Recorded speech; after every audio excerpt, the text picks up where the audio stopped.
isang kilalang beauty queen ang nagbago at naging revolusyonaryo. Mula sa pagiging sikat sa publiko, pinili niyang makisali sa revolusyon at maging simbolo ng pambansang paglaban. Ang kanyang buhay ay nagpapakita ng matinding paglipat mula sa mundo ng alta syudad patungo sa hanay ng mga lumalaban para sa bayan. Ito ang kwento ni Mayta Favis Gomez mula sa mundo ng mga elitista hanggang sa pakikibaka ng revolusyon.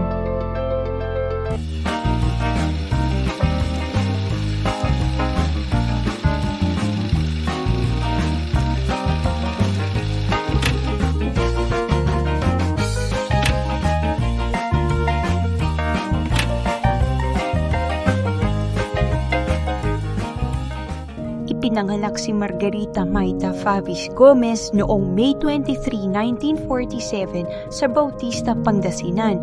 Siya ang panganay sa 7 anak ng pamilya Gomez Favis na kabilang sa mga kilalang angkan sa kanilang lalawigan.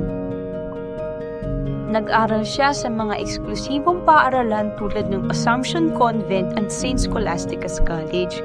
Pagdating sa kolehiyo, kumuha siya ng pre-medicine course sa University of the Philippines. Dahil sa kanyang pambihirang ganda at tindig, napansin siya ng designer na si Bitoy Moreno at kinuha bilang modelo.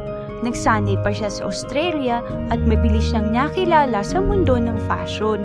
Noong 1967, nakoronahan siya bilang Miss Philippines at nakatakdang kumatawan sa bansa sa Miss World sa London.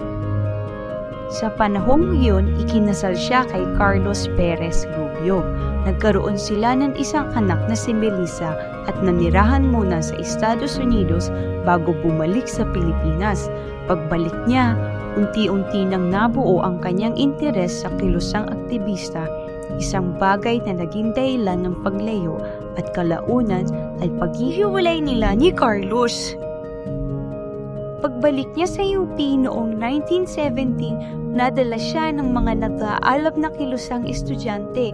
Lumahok siya sa malalaking protesta ng First Quarter Storm at sa Diliman Commune noong 1971 kung saan tumindig ang mga estudyante laban sa pang-aabuso ng Estado. Sumama rin siya sa mga medical mission sa kanayunan kung saan nakita niya ang mga matitinding hirap ng mga magsasaka. Ang mga karanasan ito ang nagpatibay ng kanyang paninindigan. Sa panahong yun, iniwan niya ang mundo ng pageant at sosyal na buhay upang italaga ang sarili sa pakikibaka. Naging malinaw sa kanya na ang tunay na laban ay hindi sa entablado ng kagandahan kundi sa lansangan at kanayunan. Noong itinitira ang martial law noong 1972, tuluyan nang sumapi si Mayta sa kilusan. Sa una, tumutulong lang siya sa gawain sa Maynila, ngunit lumipat din siya sa Baguio at pagkatapos ay sumati na sa New People's Army. Ginamit niya ang alias na Kadolor at Kalili. Habang nasa underground, nagkaroon siya ng anak ni si Jose Luis de Sena. Ang ama nito na kapwa niya kasama sa kilusan ay napatay sa isang engkwentro. Kalaunan, naaresto siya at ikinulong sa Camp Oliva sa Pampanga. Tulad ng libo-libong political detainees, naranasan niya ang hirap at pangamba sa kamay ng militar. Ngunit sa tulong ng isang military asset, nakatakas siya mula sa kulungan. Bumalik siya sa kilusan at ipinagpatuloy ang pakikibaka hanggang 1980 nang siya'y umatras dahil sa kalusugan. Pagbalik sa Maynila, nakatuon si Mayta sa legal na paraan. Isa siya sa mga nagtatag ng Gabriela noong 1984 at naging bahagi rin ng WOV o Women for the Ouster of Marcos and Boycott. Pagkatapos ng People Power noong 1986, tumulong siyang buuin ang Kaiba, ang kauna-unahang partidong politikal na pinamumunuan ng mga kababaihan. Kasabay nito, ipinagpatuloy niya ang kanyang pag-aaral. Nagtapos siya ng Sociology sa Polytechnic University of the Philippines at kumuha ng Masters sa Development Economics sa UP Diliman. Nagturo din siya sa economics sa UP at De La Salle University.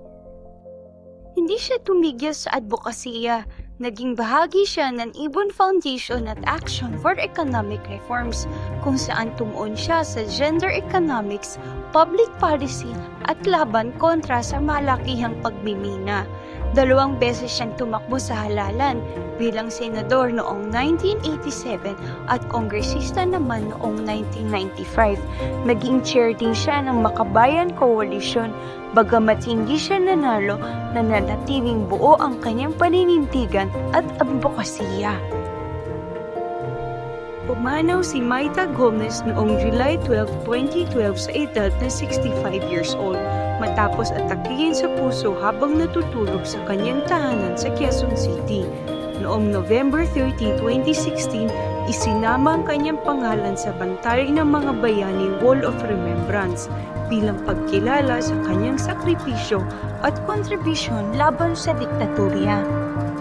Ang kwento ni Mayta Gomez ay patunay na ang tunay na kagandahan ay hindi nakikita sa korona o titulo, kundi sa paninindigan at sakripisyo. Isang beauty queen na naging revolusyonaryo dahil sa kanyang paniniwala.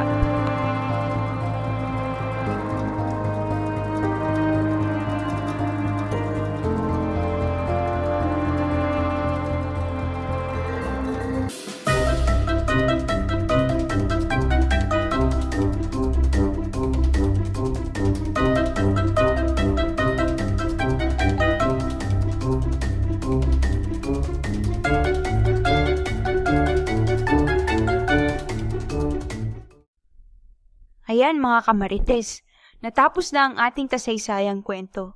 Sa channel na ito, pag-uusapan natin hindi lang ang mga sikat na bayani, kundi pati ang mga misteryo ng krimen, kababalaghan, pamahiin, at syempre ang mga tinatawag nating kwentong barbero.